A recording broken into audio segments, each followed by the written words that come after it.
Hello and welcome to the Overland Journal podcast. This is episode number 75. Now this is a special episode because we are wrapping up 2021 and this is our first podcast that we're recording in 2022. So even though Betty White passed away, we somehow made it past that date, so sorry to see Betty White go, obviously. 2021 kind of sucked. It did kind of suck.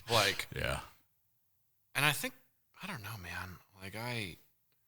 This COVID stuff's getting old. It's a challenge. Particularly for travelers. It's a challenge, yeah. October, I was feeling really good. I'm like, I'll be able to start traveling again in 2022. And then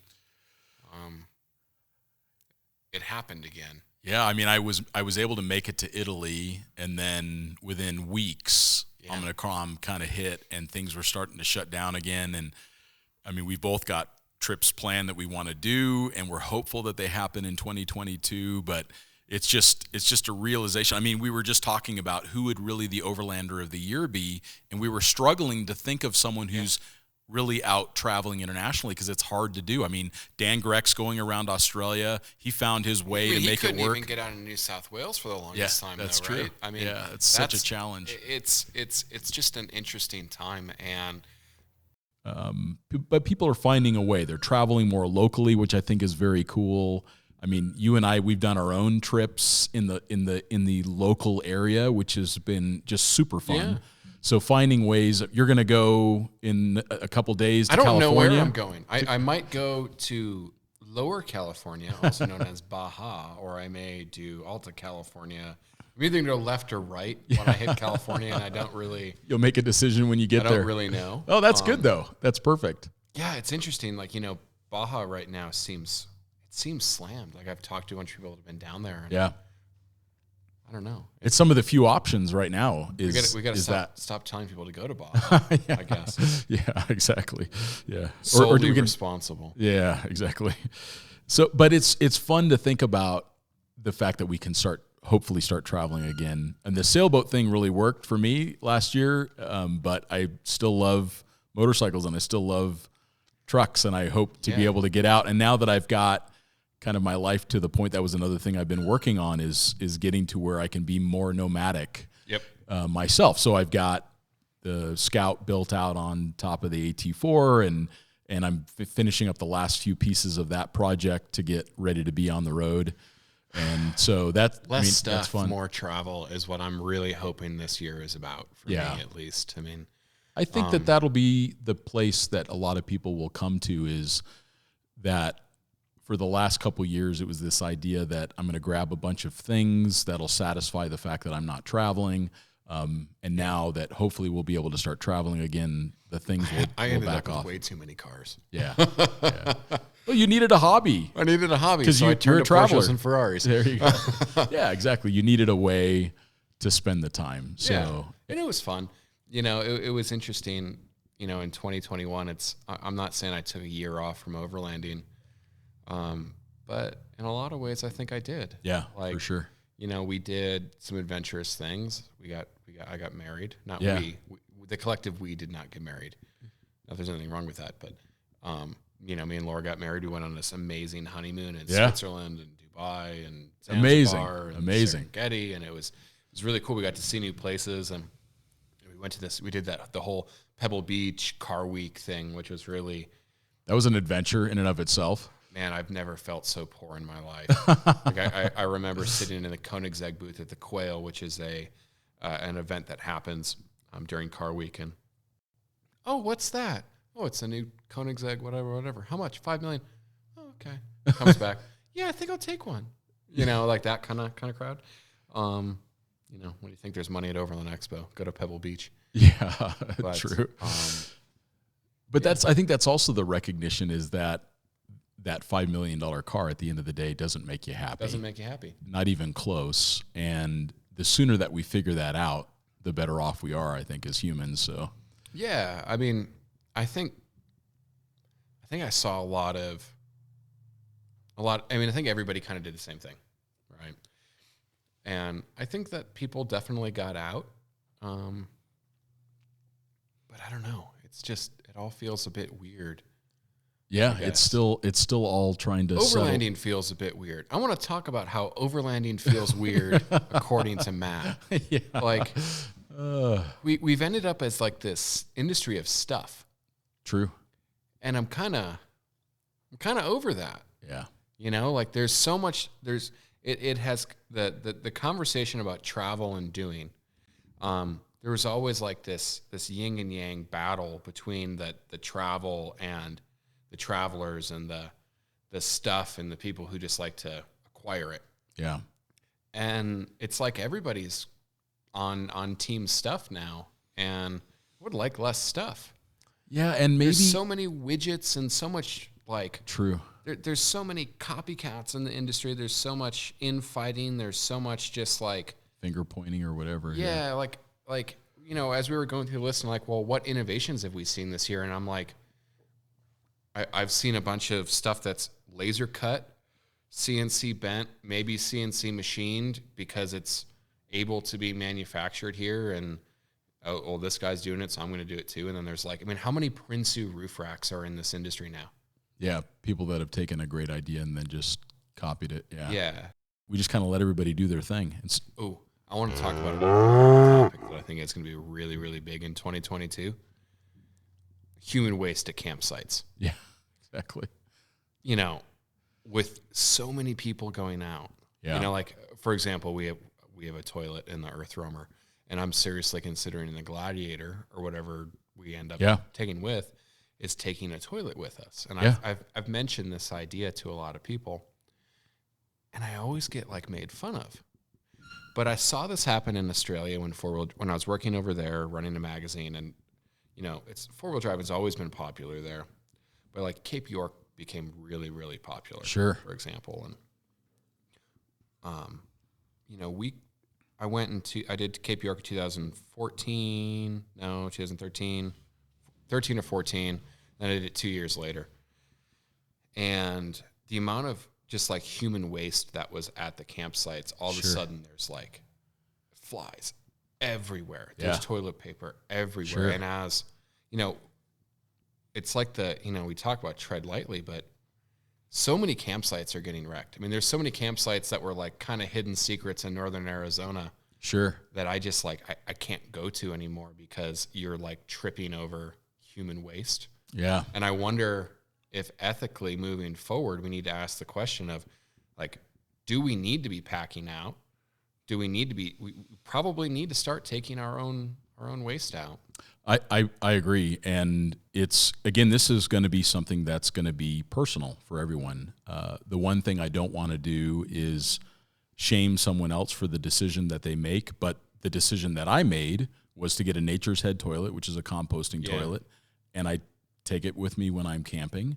And we have other solutions that we can use when we're not camping that way.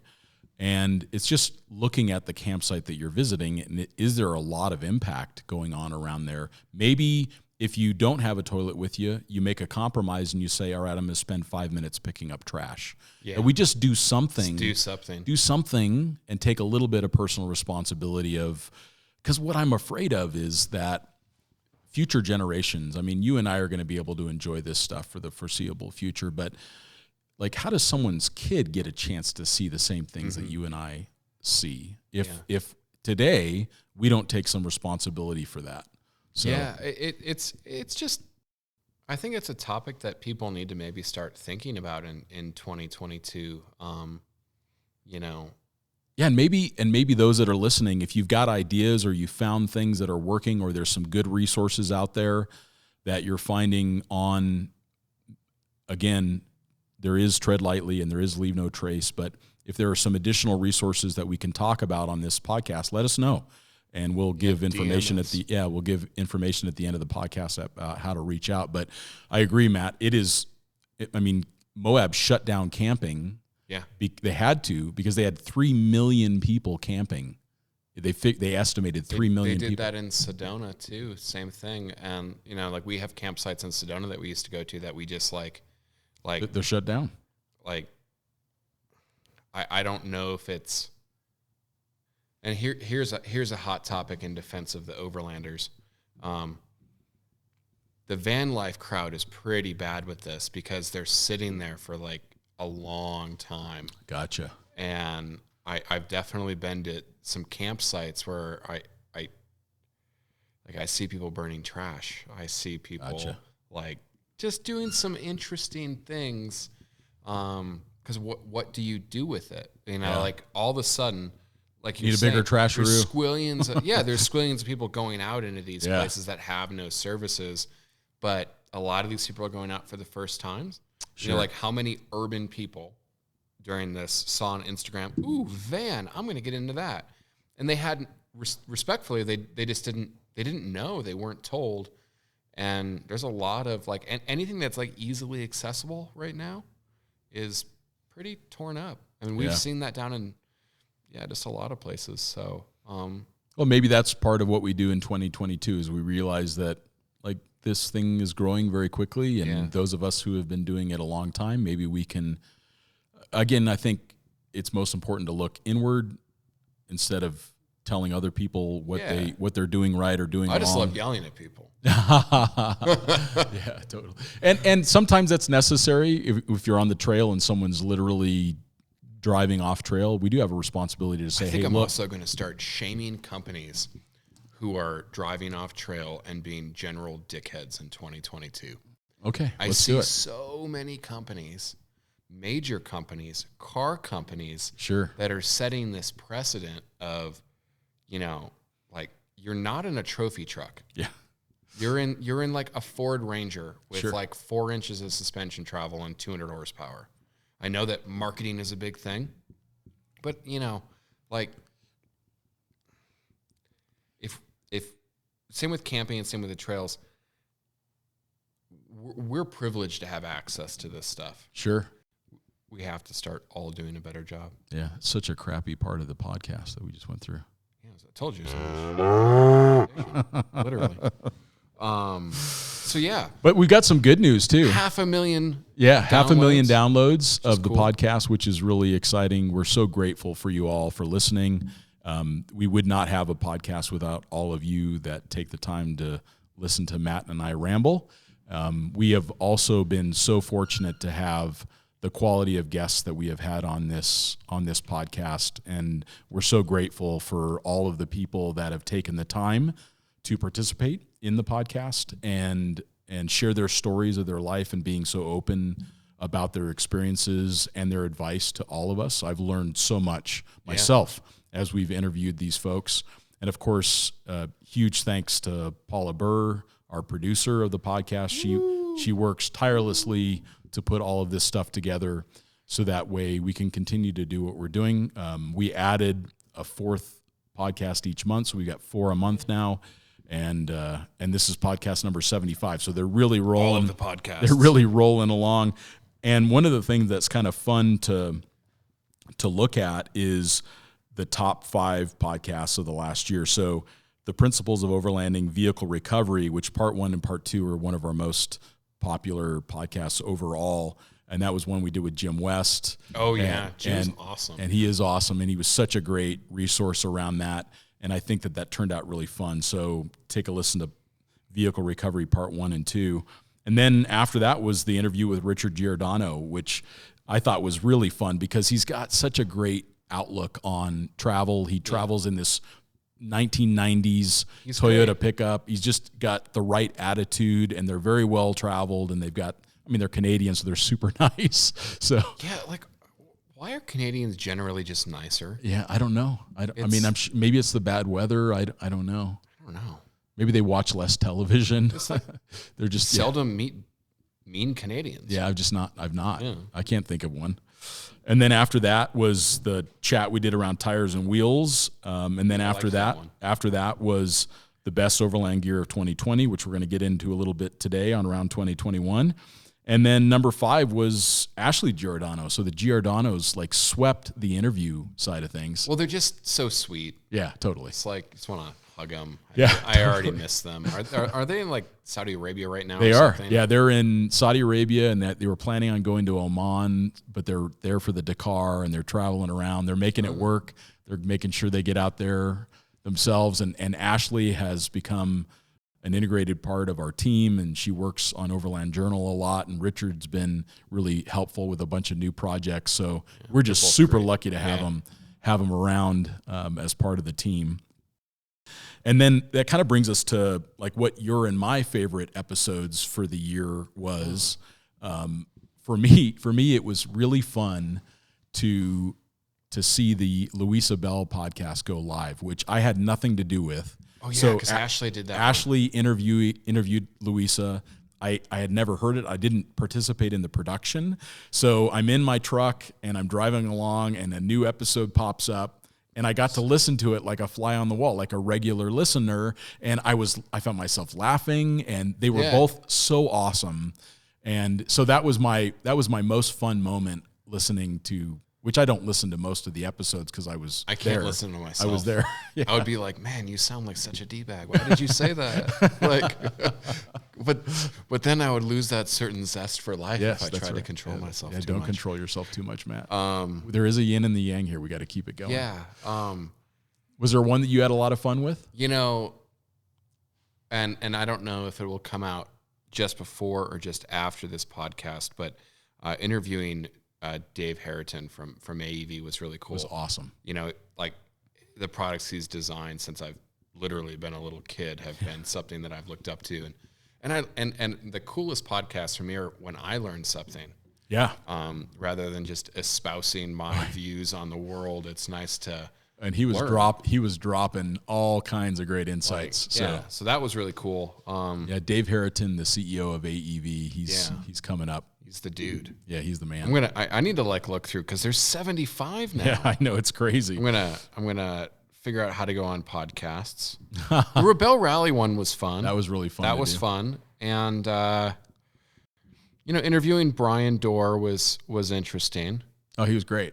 And his did really well too. His was, I think, number 6. You know what my favorite one was the Grand Touring one. Yeah. Because I'm just like, I'm so interested in like these like kooky kind of ideas.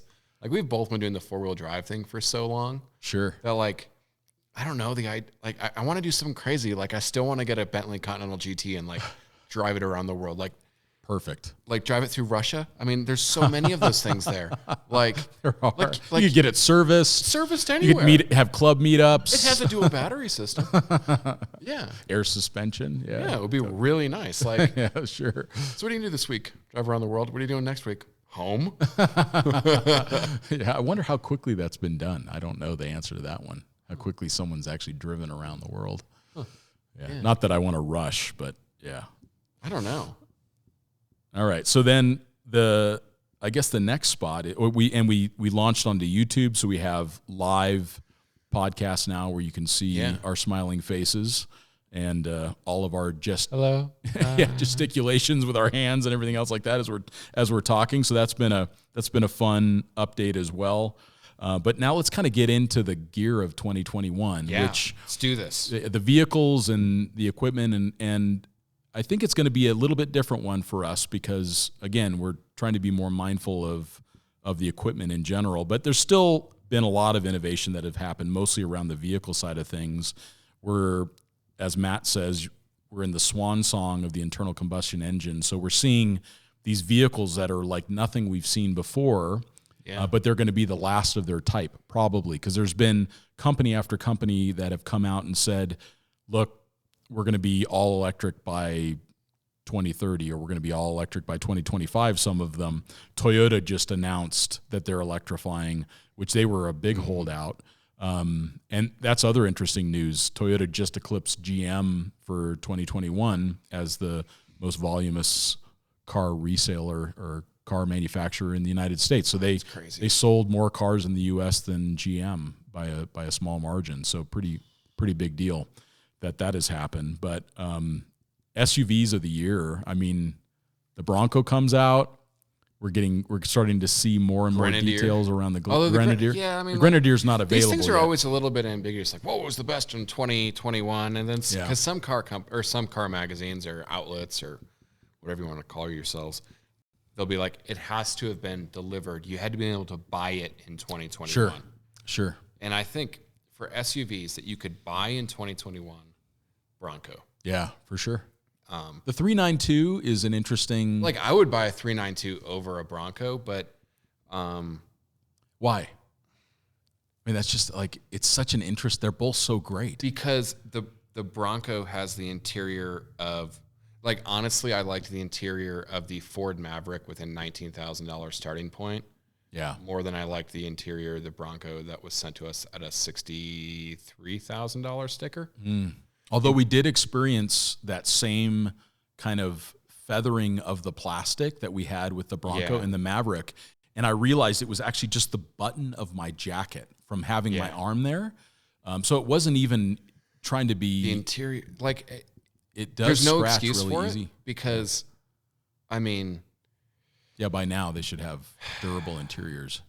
Because the interior of the F-150 and the Super Duty is top-notch. It's very durable. It's very well made. Yeah. And, you know, the Super Duty isn't that much more of an expensive vehicle than the Bronco. Yeah. But you're just not getting like for like. I mean, a top-shelf Bronco is nearly the same price as a top-shelf Raptor.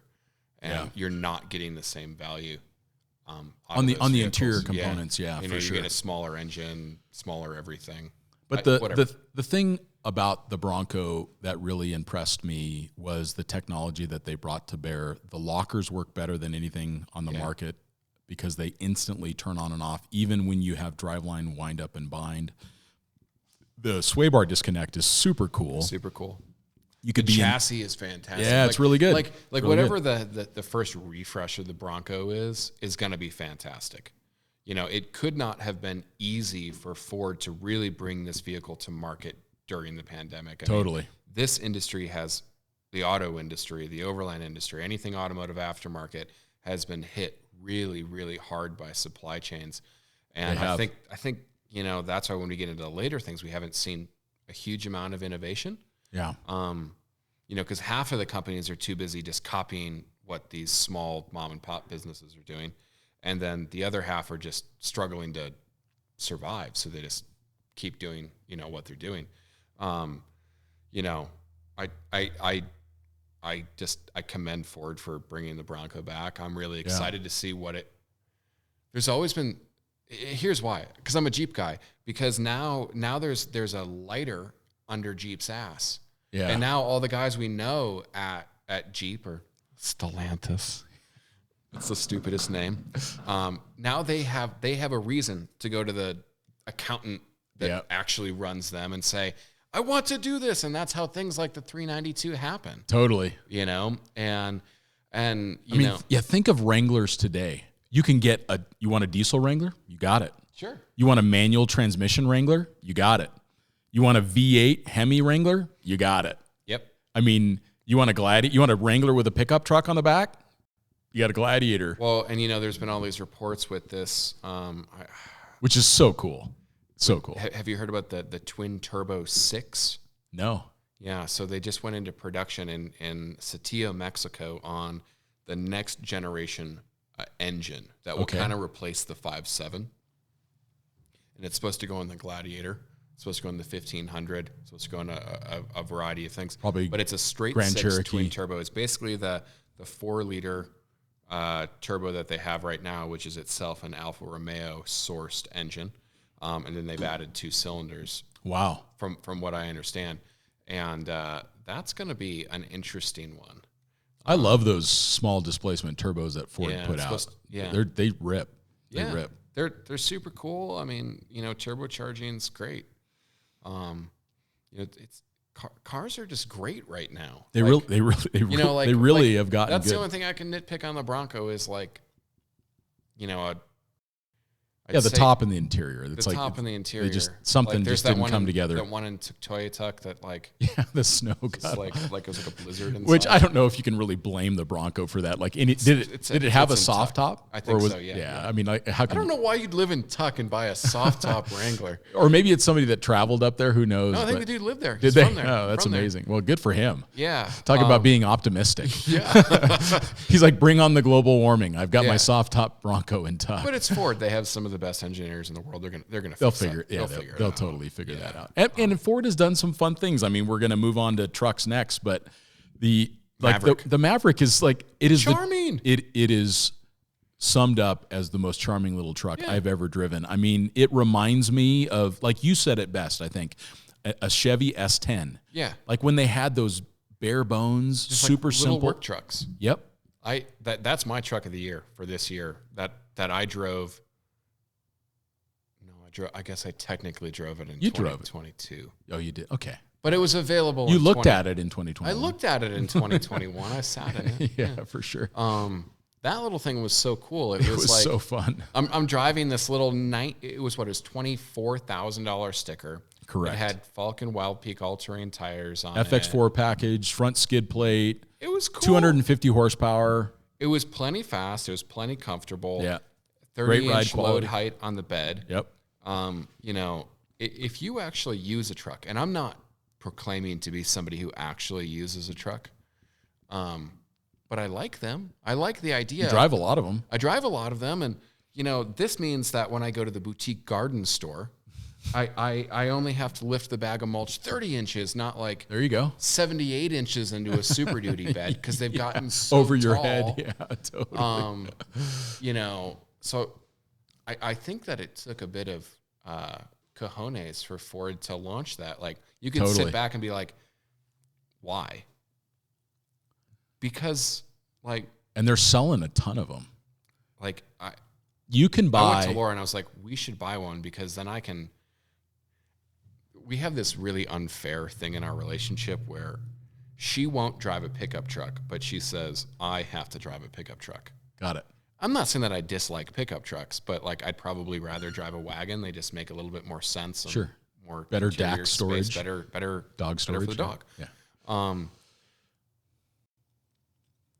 Like you could just like buy one. Like it might be the perfect car for Laura because it's like a Subaru. It's a better all-wheel drive system than the Subarus I've tested. And it has a little pickup truck bed on the back. But you'd have to run that by my dog. Gotcha. He's got a lot more room in the Subaru. Oh, I got you. Okay, yeah, that's true. Large dog. Yeah, runs that's our true. world. Adopt greyhounds. Yeah, we've done some great testing with it, and it's clear that it is not intended to be a recreational four-wheel drive vehicle. So I just want to preface that. Like, I'm not making claims of extreme capability when compared to like a Tremor or a TRD Pro Tacoma. It's got limited ground clearance. It doesn't have a lot of underbody protection, but for someone who would look at a Subaru or they want to pick up, but they also want it to drive really well and get great gas mileage. It got 30 miles a gallon for me when I drove it down to Phoenix. So it's really, I think, going to be a great solution for a bunch of people. It is not bad off-road. It has more payload than a Tacoma. It does, 1,500 pound payload than a Raptor. It has more payload than a Gladiator Rubicon. Yep. It has more payload than a TRX. Nearly the same payload as a Power Wagon. Yeah. It's within 76 pounds of the Power Wagon. It's interesting. Yeah, totally. It'll tow 4,000 pounds. Make sure that those that are considering buying one, make sure you get the max tow package because it gets you lower axle gearing. And that's the one challenge off-road is there's no low range. Yeah. So, and in reverse, it's like half of the reduction of the first gear. So if you get into something and you got to reverse out of it, you may not have enough gearing. So get the max tow package. But it is a super charming little truck. I dug it. I just imagine putting like, you know, one of those tonneau covers. Yeah. And then like a folding roof tent on it. Totally. And like driving south. Yeah. Because it's durable and it has everything you need to just be durable and store stuff. And no it's question. Quiet and comfortable. No question. And it starts at $19,990 or something. Yeah, it's just under 20 grand if you get a two-wheel drive hybrid, which gets 40 something miles to the gallon in the city. Yeah. So I mean, yeah, like I think they're going to be the super diesel popular. Option on full-size trucks is $10,000 now. Mm-hmm. Oh, it's half the price of a brand new. I'm saying Maverick. I mean, it goes up. Like the high output Cummins is 12 something. You know, so like here's this. It's expensive. That's half of the price of a decently well-equipped car that we drove. So, yeah, it's a really fun vehicle for those that are looking for getting to the hiking trail, something that kind of does it all and gets good gas mileage and is really affordable. Yeah. Yeah, check out the Maverick. It really impressed me. The Tremor, we went into super details around trucks for the Truck of the Year podcast that we did a few episodes ago. So we'll refer everybody to that. But the Tremor is really good. I think for overlanding, because that package was first made available in 2021. Yeah. Like it actually hit the market. It's pretty cool. Oh yeah, it's super capable. And the fact that you can get a diesel, so you kind of end up with almost a Power Wagon capability. The Power Wagon is more capable. There's no question about it. A lot of suspension differences. Yeah, mostly the softness of the springs, a lot more articulation. The 5-link front end, the coil sprung rear end. Disconnectable sway bar, front locking differential, not a front mechanical limited slip. But for overlanding purposes, carrying a heavy load, putting a camper on the back, and going into remote technical areas, I think that the Tremor's definitely a win. I've been driving this 1500 GMC AT4, and I am absolutely in love with the drivetrain. Nice truck. Just if you're interested in a half-ton truck, make sure you at least drive the diesel 3-liter, the turbo diesel 3-liter GMC or Chevy variant. The motor is magic. It gets better gas mileage than any car I've ever owned. What are you getting? Consistent, like even with I'm getting upwards of 14. Yeah. With the camper on the top, I can still get 19 miles a gallon. That's really good. That's really good. And if the camper's off of it and I keep my foot out of it, it'll get mid to high 20s. And people, of course, have hypermiled them much more than that. So I don't get good gas mileage in my pickup truck. Yeah, exactly. Well, let's talk about your truck. Speaking of truck TRX. Of the year. Yeah, it's kind of your truck of the year. Well, I guess I just said the Maverick. I mean, like the Maverick's like the realist. Okay, I'm making my own rules. Okay. Okay. So my like realistic cool truck of 2020, Ford Maverick. Yeah. Awesome truck of 20. I said 2020. 2021 escaped me. I said, yeah, whatever. 2021, coolest truck that came out in 2021. It's a 2021 model year. Deliveries didn't really start until like December 2020, January 2021, is the Ram TRX. That truck, I mean, we beat the crap out of it on the Rebel Rally. Like Chris Walker was driving and I lent it to him for a media support vehicle for the event. And he's being like really, and he's a professional off-road driver. Sure. Super great dude. And then like we'd get somewhere because I'd be in the Earth Roamer. And then we're in like Dumont Dunes, and he's like being very respectful. Then just here comes Matt, like, you know, highlining this dude, and like, yeah. It's just, it hasn't had a single check engine light. It hasn't had anything go wrong with it in a lot of off-road miles.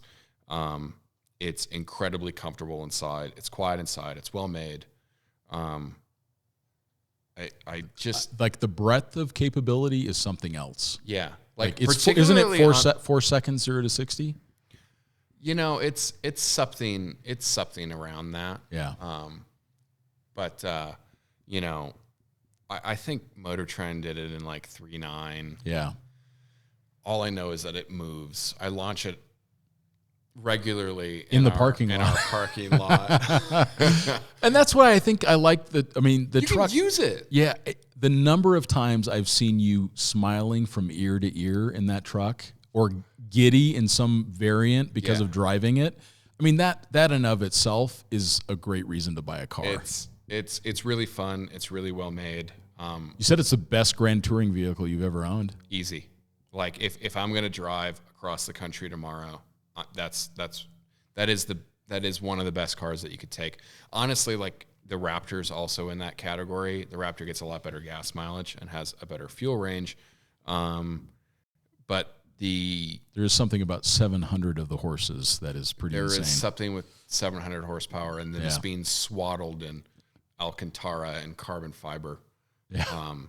You know, so yeah, that's my truck of the year. I mean, just hats off to those guys for just, the only thing that I would change is on the center console, they put this plate that has like your VIN on it and the horsepower and whatever.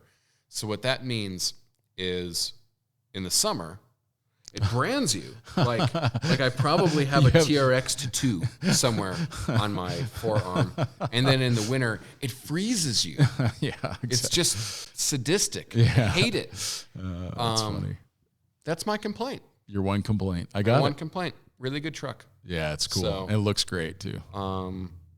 Motorcycles.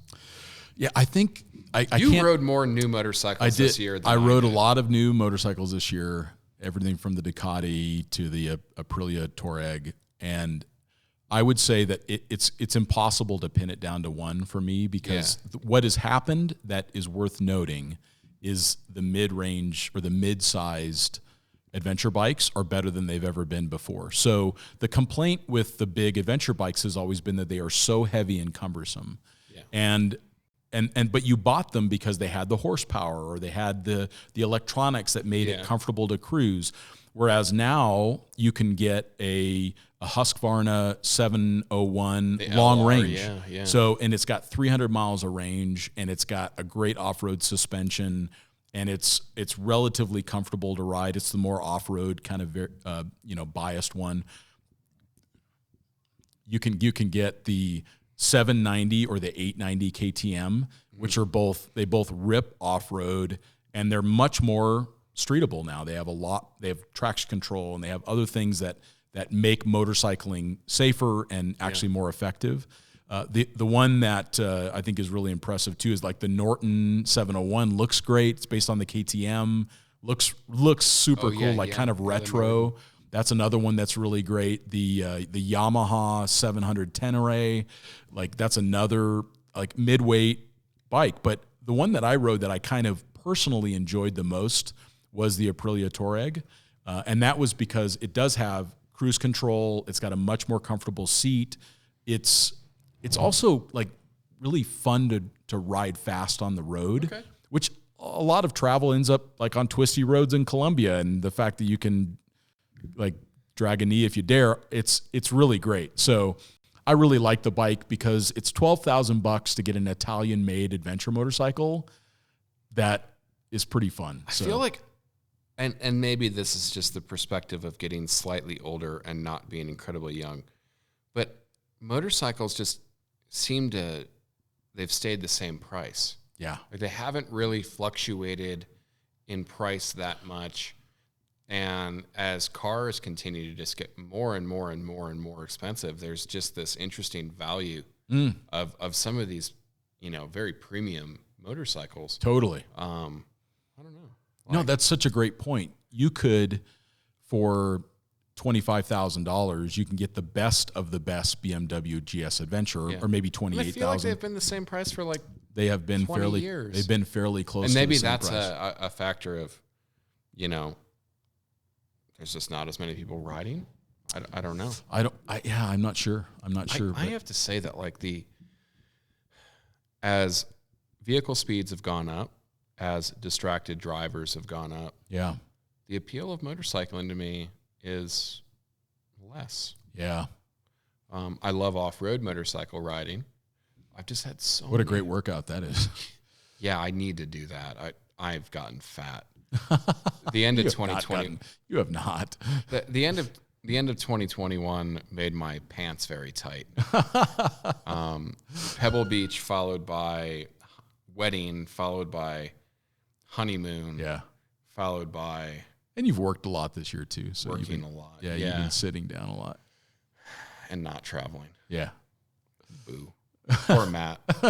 Poor Matt. Let's all show sympathy for Matt. Yeah. So you do.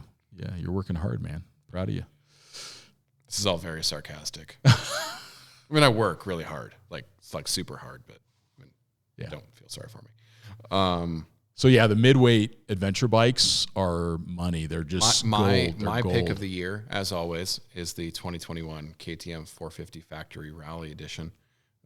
You cannot buy it though. Sorry, but it's the best. There you go. Well, you've heard it here. If you're going to race the Dakar. Yeah. Or Which just cross Liechtenstein really quickly. Yeah. Which actually, I mean, my favorite two-wheel powered vehicle of 2021 is my little electric scooter that I bought. Who made Segway? It is a Segway. Like a little Segway.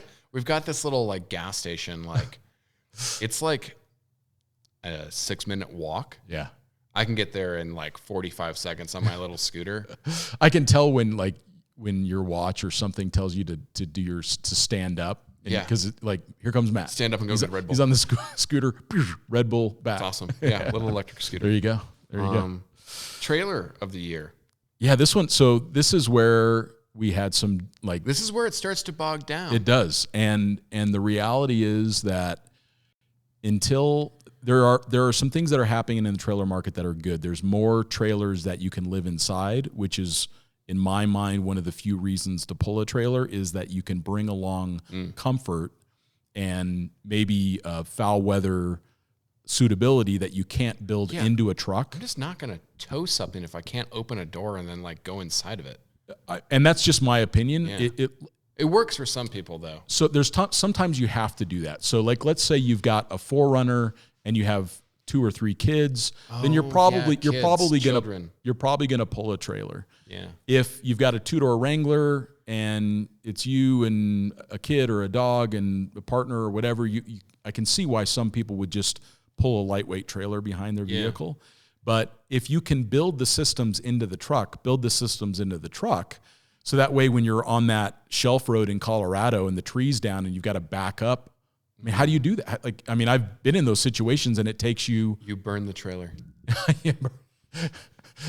Like off the edge it goes. You wait until that guy comes along that really knows how to back a trailer. Yeah, exactly. Like, just wait for weeks. The roof, there's a roof. Our buildings collectively got hit by hail. Yeah. Like over the summer.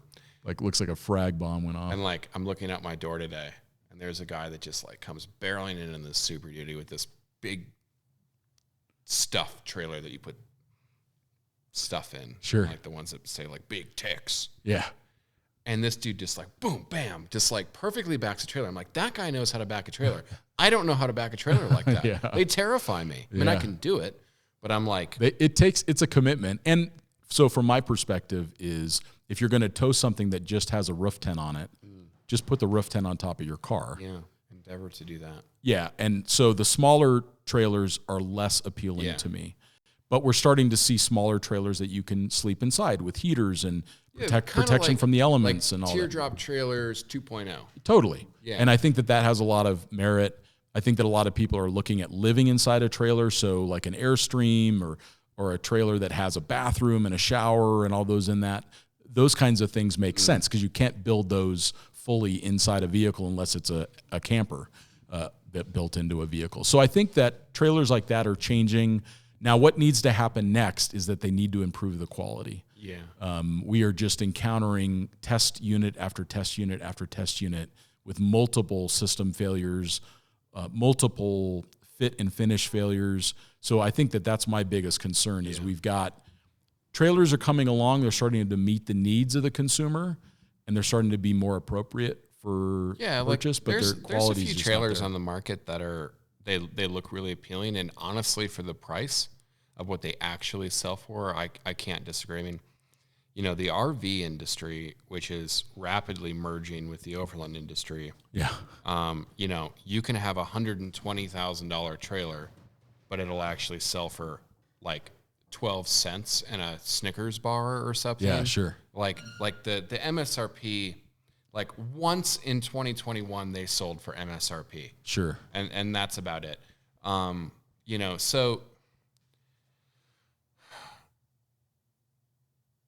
I don't know. Like there's a lot of, for an off-road trailer, there's a lot of systems to be built into them. But what we're really starting to get here with, I'm going to say the off-road caravan type trailer, you know, something that you can live inside of, something that's like a typical RV trailer, because all of these are coming out of China. Yeah. And kind of the provenance of these things is, you know, Australia really innovated in that segment, late 90s, early 2000s. And the market became large enough. Australians have a lot of money, and a lot of them just that as a pastime for that country, so they use it. Well, then they started exporting manufacturing to China, and now there's just been so much turnover and whatever that there are just companies in China that make these trailers. You know, I'm sure that you can find if you're looking at an off-road trailer. I'm not going to name names, but then you go to Alibaba.com and you type in off-road caravan or off-road trailer, you're going to find something that's very, very similar to that. And there's these markets in in Australia that, they kind of do like, they're like, you buy them, it's built in China, and it shows up, and they sell them for X amount per week or X amount per month, and they're the low end, because they have domestic manufacturers that are still doing the high end, the brooder trailers and stuff like that are the ones innovating. Well, the T-vans and stuff. Yeah, the new trailers that are on the market over here are the ones that have been on the market over there for a long time. And I'm not saying that they don't serve a purpose. I'm not saying that they don't offer actually a pretty good value, because most RV trailers over here are just of such poor quality that the quality that even these Chinese trailers offer is still pretty good. Yeah, for sure. And we've seen some of them that are very livable. It's just, it'll be nice to see when that quality requirement starts to come into play, because the reality, and I heard this from one of the camper manufacturers. He said that the average camper or trailer buyer only uses it two weekends a year. Yeah. So if you only have to use it 2 weekends a year, you probably don't notice those quality issues that much. Whereas a typical overland traveler is going to use it a lot more, or maybe even live out of it. So they're going to degrade very rapidly. So I'm looking forward to when we start to see like Earth Cruiser and Earth Roamer level quality trailers available. And hopefully that comes with time. And right now, what most people pick is an Airstream. Yeah. We see a lot of people that they tow an Airstream and they park it, and then they drive their truck around wherever they want to go off road. And it's inevitable that the collective Elkhart Lake manufacturers. Sure. Is it Elkhart Lake or no? Elkhart Lake is in Wisconsin, where the racetrack is. Elkhart, Indiana. There you go. That's one's where Road America is. One is where, staple guns and glue and horrible things are made. They'll eventually start to see an opportunity there. I think so. Airstream's Thor, who owns like everyone else in the Sure. world. I don't know. It's interesting. So, I mean, it's hard to say. So, yeah, I can't pin down like the trailer of the year. The trailer of the year, because while there are new things on the market, they're not actually, when you look into it, they're not actually that new. Yeah. I guess is what I would say. So on the camper front, we've seen some really cool stuff. There's the Earth Cruiser Terra Nova that came out in 2021. Yep. That's a pretty cool truck. Totally. And they've got manufacturing down, they've got quality down. It's owned by people, it's owned by the founders. They still care about quality. They still do their own versions of adventures around the world. So we see good quality out of that. A couple years ago, the Earth Roamer, their new carbon version came out, which is LTI. Yeah. The LTI is really cool. Mike McMahon gets all the cool stuff. All the cool toys. Yeah. No, but yeah, the LTI is cool, but that's more of a 2021, probably a 2020 thing. Yeah. I think launched in 2021, camper style. I do like the version 2 Go Fast camper. Yeah. It just looks really cool. Like, it looks great. I saw a couple, like, my buddy Jackson has one on his AEV Prospector, and it just like, it looks cool. Like, there's thought that's gone into it. It's, but it's very much a truck bed that you can camp in. Totally. That's the way I look at the GFC stuff. That stuff's cool. The Scout camper that you got, those are really starting to hit the market in 2021. I couldn't be happier with it. Yeah. So, I mean, it was a camper that I paid for myself, and there's been, the only issue that I've had with the camper was the water tank. It's not the tank that's built in. It's just like a I told you when we got this on this podcast that thing was going to leak. Yeah. And they always leak. Yeah. So, the Lifesaver jerry can does not work on its side, but they don't work upright either. Well, I haven't had any trouble with them upright, but on its side, it definitely doesn't work. Yeah. Everywhere. Yeah. Super cool concept, because then you get pressurized water that's filtered and. Yeah, so if you can, I've finally got it where it doesn't leak, but it was like a bunch of rescue tape and changing seals and a bunch of things to try to keep it from leaking, and now it doesn't leak. But overall, super happy with the camper, and it's the fact that it's durable, it's simple, and it's affordable. That's kind of a rare combination to find. They're in the low 20s. Yeah, it depends on what, like an Olympic or Olympia can be in the 20s. The Kenai that I have is in the mid to high 20s. Yeah. So they're great value. They're very, very good value, and it's because they're very simple. So I just wanted a 4-season shell that I could sleep in comfortably, and have a heater. And I love the little Dickinson, the little Dickinson sailboat heater that's in there. Yeah, I love it. So for me, I'm super happy customer of that. So yeah, it'll be interesting. I think in 2022, because that's the year that we're now in, we're going to see more hard-sided campers. Yep. I think we're going to see, these are Matt's predictions for 2022 in the camper segment. I think we're going to see less vans. I think we've hit peak van. Like the moment I started seeing peak van life, the moment I started seeing not another Sprinter bumper stickers, I'm like, touche. Yeah. There's so many vans out there right now, and we're going to continue to see them. But they're I'm hoping continue to be popular. But full-size trucks with campers are going to be full-size trucks with campers. It's going to be the change. Like that's why the Earth Cruiser Terra Nova really interests me. This is just me personally. I have never been able to talk myself into driving a Mitsubishi Fuso or Canter. Yeah. It just doesn't work for me. They're pretty fatiguing. Like when I drove that one around Australia, it was like you're sitting on top of the front axle, and it's pretty fatiguing. They don't have a lot of power, et cetera, et cetera. But for a pure travel truck, they make so much sense. Totally. Once Stick you in get a outside container of the U.S., 100%. Earth Roamer for the U.S. Yep. Earth Cruiser for everywhere else. Yep. But these new diesel, you don't have to get in a diesel. You can get it with the 7.3 Godzilla. You can get it on any of the platforms with that Terra Nova. I like that style. Yeah. It makes a lot of sense. Makes a lot of sense. And, there's the AT Atera. Yep.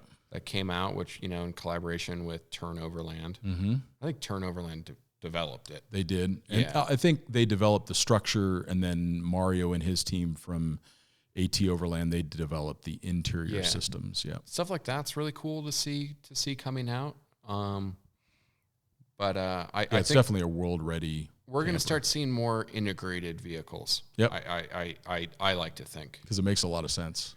Eventually people are going to tire of buying the camper and then buying the flatbed. I mean, there's clearly a market for it because people are spending, by the time you buy a good flatbed, a good camper, and a good truck outfitted, you're at $200,000. Yeah, somewhere between $150 and $200. Yeah. And I think that's why the vans have stayed with it, because you can go buy a van for $50,000 and then build it out. Shelter. You can build it out yourself at your leisure, because you've got, and that's why the vans have done well. Vans are cool. All right, so let's get into the EVs. So EVs are coming. I mean, it's going to be more and more a point of reality for us. We're going to see people traveling in a more and more. Definitely EV of the year for me is the Ram TRX. So let's continue on this podcast, which just turned a little bit into Matt's soapbox. I've got a buddy who in December of 2020 bought a Rivian, which by now, they're advertising that they're delivering them. I think Rivians are cool. They're delivering them to like early investors in the company. They're delivering in very small numbers in reality. So he bought one and put his deposit down in December 2020. So that is, over a year ago now. He won't get it until the summer of 2023. So I would have to say, as far as Rivian stuff goes and EV adoption, 2021 would have to have been a big year. So I'm like I was thinking about buying one, and I'm like, well, but he ordered it over a year ago, and he's not going to get it for a year and a half. Sure. So when would you ever see it? By the time I buy that car, it's going to be outdated. That's the one challenge that Rivian will have, is that we've seen the car for a long time. We've seen it for a long time. And it is a very handsome truck. I like the fact that it looks more traditional in its styling. I do like that a lot. I like the Rivian team. We spent a bunch of time with them on the Rebel Rally. Sure. They had a vehicle competing in it. So we spent a lot of time with them. It's really cool, but Making cars is hard. But making cars is hard, and learning how to make cars is hard. Meanwhile, I can, unfortunately, by the time, if I placed an order for a Rivian right now, I suspect I will be able to buy an EV on a showroom floor from the big three manufacturers. Yeah, GM just announced the Colorado, their Silverado. Silverado EV.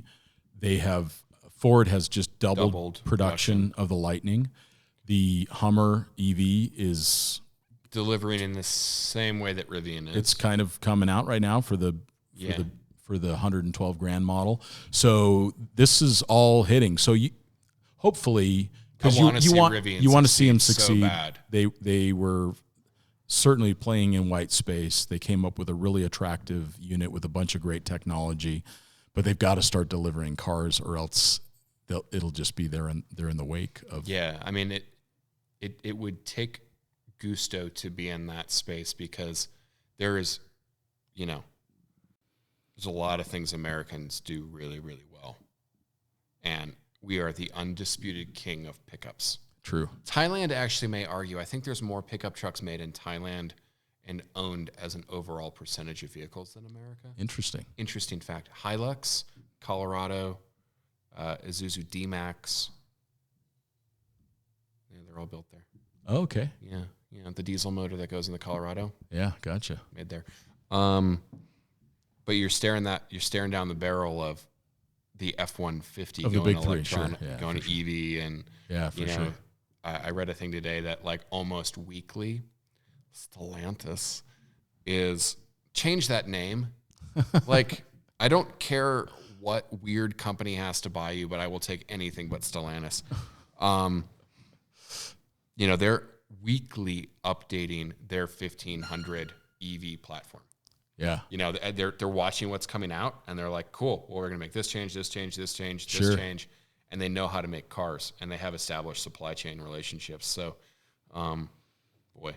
But it's coming. So EVs they're here, and they're coming quickly, and it's exciting to see that technology, because it's also, let's just say we dismiss EVs entirely. They inspired the automotive manufacturers to make more interesting internal combustion engine cars. Yeah, for sure. So like that's how we ended up with the TRX and all of these super fast internal combustion cars. So, but they're coming, and I think that the advantage that the big three has is that you're already going to be concerned about buying something that's so tech heavy. So the fact that you can go to the local dealership and get it serviced, like where do you get the Rivian serviced? And it's a very complex vehicle. It's a problem that Tesla solved. Yep. Tesla was just shy of delivering 1 million vehicles. Yeah, it's pretty awesome.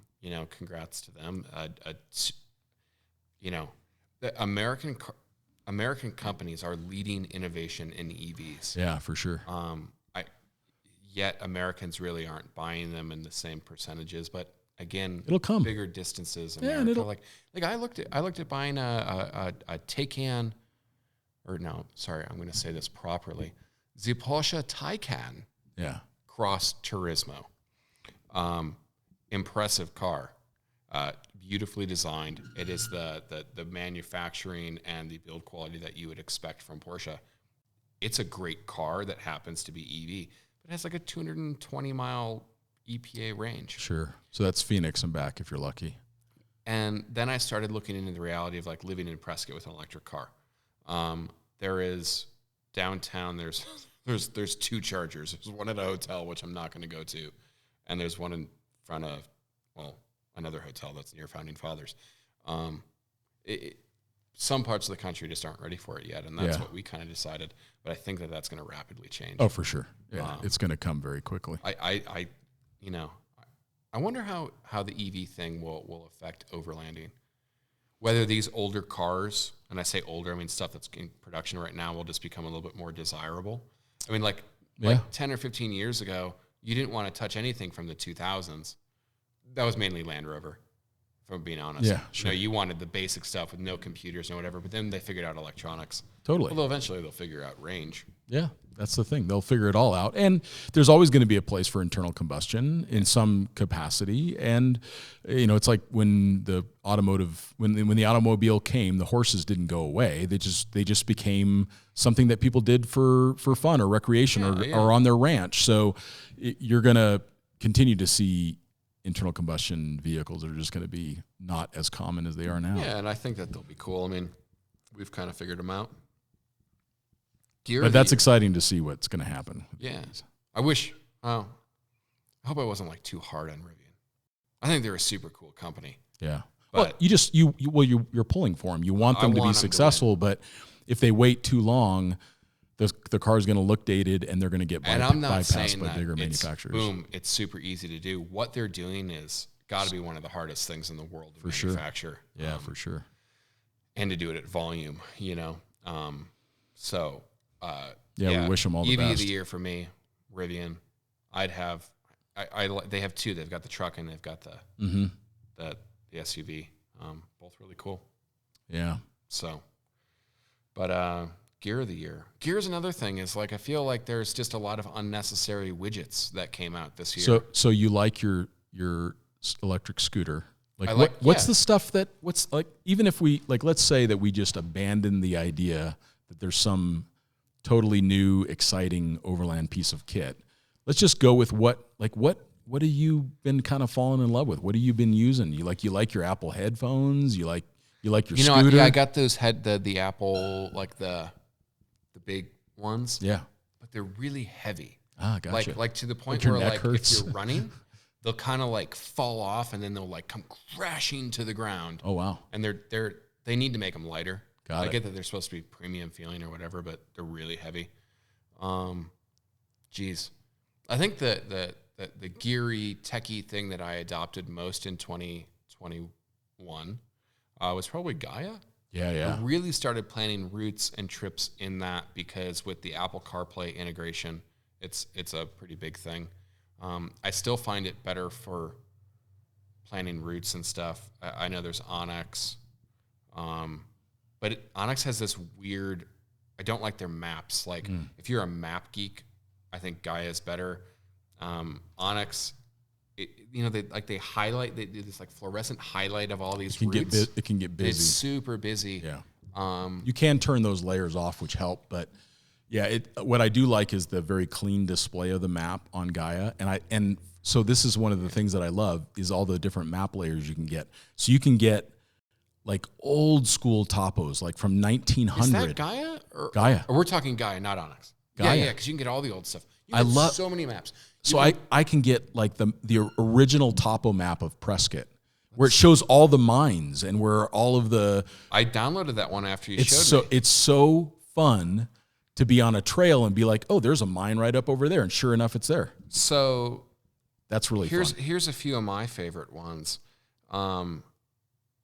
They have a light pollution map. Oh, interesting. Which you can do it as a layer. You can layer maps. And I've been using that as a reference when I want to get away. I'm like, are there lights around? And you can actually start to see where the remote places in the country are based on light pollution. Because if there's lights, there's people. They have cell coverage maps, which have been really useful if we're kind of working from the road on the Earth Roamer. That's really handy. They have a wildfire map that shows you what areas have burned. I heard about recently. That's a really cool. It's also gotten really glitchy since Outside Magazine bought it. I have this many of the same layers. There's 15 satellite topo and feet. It has been getting a little glitchy for me. That's good to know. Yeah, there was a period of time where the tracks weren't recording, reliably, and now that's been fixed. But that's why you got to have multiple options. That's why I still bring a Garmin Overlander with me, is because I want to have two sources of my track, just because we use it. We use it for editorial. So the GPS things that go in your dash. It's like using a worse version of your cell phone. But that's just my thoughts. Yeah, it's nice. good just to have redundancy. InReach that has all the redundancy. There you go. The text. I liked it because I had the keyboard. There you go. thing. Yeah, inReach is Yeah. big thing. That's a big deal. Yeah, I guess that would probably be a techie thing that I liked in 21. Is I got like the big one that's orange, and I don't know what it's really called. It's It's the inReach with the GPS built in. Yeah, and it's got the screen, and you can text from it, and I can get the weather. It's really handy to, like, you're in the middle of nowhere, and you can see the weather, because you can download weather reports for your area. No, you could open the door of the earth roamer and step out and see what the weather is. I like the Gaia one. That's good. For me, I'm just going to go with just the things that I've just totally been geeking on. So I've been using this Aura ring for a few years now, and they had a Gen 2, which I owned, and then they came out with the Gen 3. So it basically allows you to have like a smartwatch, but on your finger. And so it records your steps and it records your heart rate, and so it helps me recognize like what things are happening that maybe contribute to some stress and some increased heart rate. But what I really focus on is the sleep, because I find that the better quality sleep I get, the more productive I am, and just the happier I am. So it's really useful for that. They're not a sponsor or anything. I paid cash for it. Just like I like this. It sounds like a cool idea. Like, I got an Apple Watch for Christmas, and I'm like, well, but I'm kind of gotten into watches. Yeah, you like. So do I. So I like old school watches, and this is another thing that was really fun for me. Is I was at Thanksgiving with my family, and I got this watch winder, this Wolf watch winder for the automatic watches that I've got. And my dad's like, I think I've got this cool old watch. He's like, I bought it when I was in the Vietnam War, and it was made by Seiko. And he's like, I think I bought it in the late 60s or like maybe 69 or 70. I'm like, Dad, go get the watch. We got to check it out. So he goes and he shuffles around, looking for the watch for 20, 30 minutes. And he comes out, and it's this Seiko chronograph. Now, in 1969, 1970, there was this battle going on of who was going to come out with the first automatic chronograph. And Zenith, I believe, was one that did. And then there was a consortium of Swiss watchmakers that also produced a version. And then Seiko came out with one. So it's literally one of the first automatic chronographs. And this is my dad's watch. So it's like, and it's the watch that Bruce Lee wore. I mean, it's cool. It was the first automatic chronograph in space. They called it the Pogue. It's a slightly different face of the watch than the one that my dad had, but it's the same movement and all that, same vintage and everything. So it was, for me, like, to get this super cool watch from my dad. So I want to wear my dad's watch, but I also want to keep track of my sleep and my heart rate and all that other stuff that helps me be a healthier human. So that's why I like the Aura ring. So yeah, Matt and I have both gotten into watches in the last couple of years. So same watches. Yeah. So those that are listening, if we want to geek out on watches, like, send me a thing on the Instagrams. So the Aura ring is super cool. And then my MacBook Pro, that Apple finally fixed all the things that were terrible about their laptops forever. Yeah. Like, I actually have multiple USB-C ports. So it's back to being a great source for travel and producing content. So I've been really happy with the new MacBook Pro. That's cool.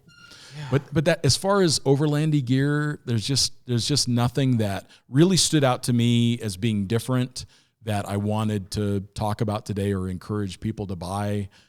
All the stuff that I had the year before works just as well. So yeah, I've just got nothing on the overland front. Yeah. I mean, I've got a lot of geeky Snow Peak stuff that I got. Yeah. Because Snow Peak stuff is awesome. And Dometic did come out with this new water system, but it's not available yet. So we haven't had a chance to test it. It has a lot of merit, but we haven't had a chance to test it yet. So that should be a good one. Yeah. I don't know. I mean, like, I just geeked out so hard on the Earth Roamer in 2021. I don't know. I put this like 5G internet system in with this crazy external antenna. That was kind of cool. Perfect. But I've been working, so I haven't been able to use it. Yeah, I got the Starlink, which is amazing, but they don't let you move with it yet. So it's incredibly did you see the thing cool. With the cats in Starlink, where like the dish surface is heated, and the cats are like, that's so funny. Cats are like, F yo internet. Yeah, he was wondering why his internet wasn't working, and he looks outside and there's like 4 cats sleeping on the dish. That is pretty funny. So no super exciting new pieces of gear. Here's an interesting thing for travelers that I've found. They now make AA, AAA, C, D, whatever replaceable batteries, but they charge by like micro USB or USB-C. Whoa, who makes that? I found them on Amazon, and there's like seseveral manufacturers, so it's probably so you plug it right into the battery itself. Plug it right into the battery. Oh, that's itself. clever. I've switched everything that we need in the Earth Roamer over to that because I don't want to be buying batteries and just throwing them away. Sure. Like replaceable batteries, non-rechargeable, are not super great for the environment. No, I don't like have the scientific data on that, but I would have to imagine that it feels better to not throw it away. Feels better to not throw it away. Sure. So like I've got this big mag light mounted on my door in case I have to like beat a crackhead or something outside of my Earth Roamer, and I like put like the big lithium batteries in that. Because they were heavier or what? But lithium's lighter, so you have less mass to smash with. But I'm a ninja. I'm not. I also got into guns. I got into HKs really heavy in 2021. Yeah. I turned into an MP5 slut. I mean, I even built an MP5, technically an SP5, like for the Earth Roamer. It's my little. It's got its own little truck gun. I like that. No, the HK stuff is amazing. Yeah. I love my SP89K that I was fortunate to buy off of John Lee at Expedition Exchange. Awesome. I'm just like, it's like shooting a sewing machine. I don't know what else to describe. A really, really nice sewing machine. Yeah. But gee, what else? No, fun. I mean, it's all fun stuff. I think we're just kind of pent up. I think we want to get out and travel. I want to get out and travel. And so the gear is not that exciting for me. It's part of my job, so I test things, and I am certainly enthusiastic around it for that period of time. But when it comes to something I want to tell somebody to buy, it's like I just want to buy a plane ticket to Johannesburg is what I really want. I just want to go. Like we're doing this big Alaska trip. Is my big focus. Is we're going to spend a couple of months. We're going to do all the fairly remote places in northern Canada. I'm calling it my Alaska trip because that's kind of I guess in theory, the furthest destination. But it's really going to be Yukon, Northwest Territories. That's amazing. Trip. Yeah, that'll be amazing. So beautiful out there. I have to say, like, it would really suck if like the world got in the way of that, because it got in the way of it in 2019 because of work. I mean, my choice, like, sure. I'm an entrepreneur, like, I got to put the bread on the table. Yeah. So to speak. 2020, obviously, no go. 2021, for most of the year, you couldn't. And then we were just so busy. And I'm just like, 2022, like, hell or high water. Like, I have to do it.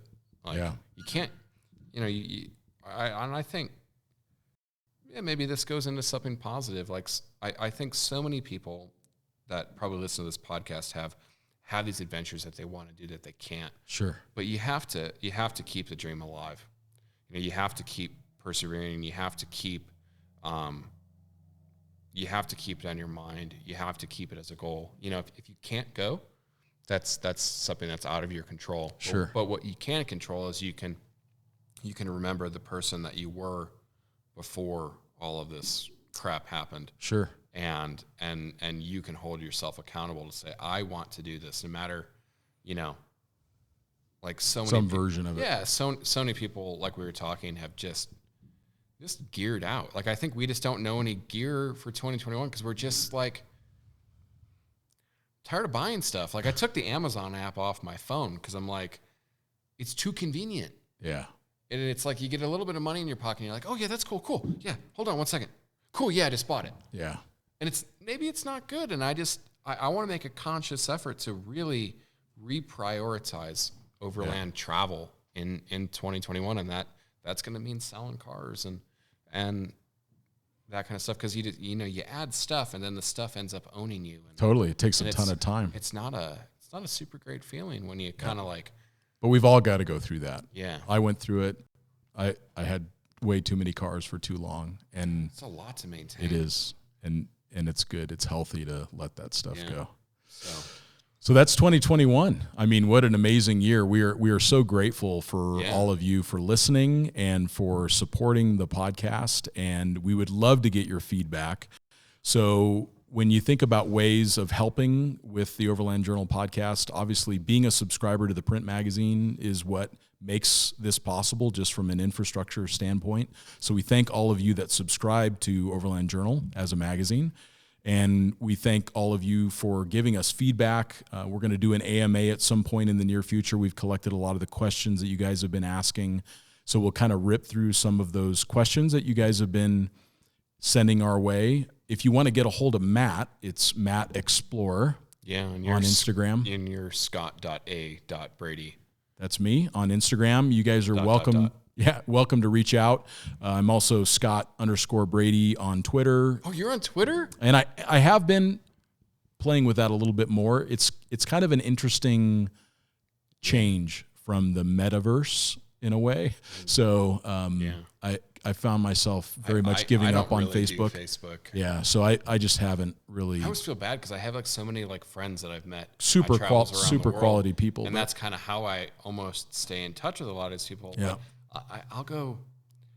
Their algorithms have somehow just like made toxicity the priority, and so and Instagram's great too. There's a lot of beautiful imagery on it, but I think I've gotten a little bit more selective on who I follow, so I'm more inspired. I learned that you can generally people post crazy stories, but they might have like cool posts, or whatever. I forgot how they disseminate between the two, but you can mute people on stories. Oh, that's good. I didn't know that. Like, I can't stand the people that share, like the influencers that share a story like every 3 seconds. Here I am camping on the beach. Here's the quality of the sand. Here's my dog on the beach. Here's the quality of the sand. Here I am camping on the beach. And it's like you get like 7 or 8 of them in a row. Yeah. And you know, like the little stories are like that. So how do you mute them? You just like go to their profile and you go to mute. Oh, awesome. Yeah.